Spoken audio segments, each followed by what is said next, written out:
पण तुम्ही सांगण्या अगोदरच मी माझी ही चारही वृत्तपत्र मराठा समाजाला बहाल केलेली आहे। आजचा तुम्ही वृत्तमित्राचा जर अग्रलेख वाचला ज्यात मला संपादकीय आहे, मराठ्यांचं मुखपत्र, आपल्या सर्वांच्या हातात ते वर्तमानपत्र आहे, तुम्ही वाचा। त्यातून ह्या मान्यवरांना जे म्हणायचं होतं तेच मी मांडलेलं आहे। याचा अर्थ आमची मनं जुळलेली आहेत, कुणी शंका घेऊ नये।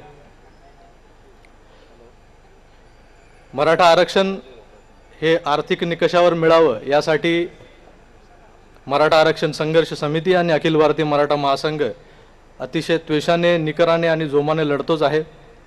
आपलंही सहकार्य त्यात लाभावं यासाठी आमचे प्रयत्न चालू आहेत।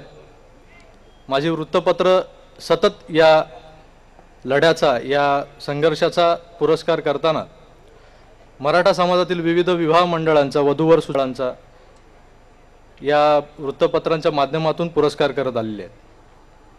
आपणा सर्वांना जे इथे उपस्थित आहे त्यांना सर्वांना विनंती आहे, तुमच्या कुठल्याही समस्या असू द्यात, हे तुमचं मुखपत्र आहे हे समजून तुम्ही या समस्या आमच्यापर्यंत पोहोचवा। त्यांना जरूर वाचा फोडली जाईल आणि त्या समस्या जोपर्यंत सुटत नाहीत तोपर्यंत मी अभिजित राणे आपल्या पुढे एका पहाडासारखा उभा आहे, त्याची काळजी करू नका।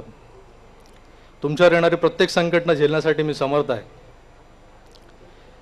इथे जमलेल्या ज्येष्ठ आणि श्रेष्ठ नेत्यांच्या आशीर्वादाने आणि त्यांनी दिलेल्या पाठिंब्यामुळेच मी हा एवढा मोठा भव्य दिमागदार सोहळा आयोजित करण्याचं धैर्य करू शकलो। बऱ्याच लोकांनी मला सूचना दिल्या होत्या, बऱ्याच लोकांनी मला आडून किंवा उपरोधिक पद्धतीने काही सल्ले दिले होते की तुम्ही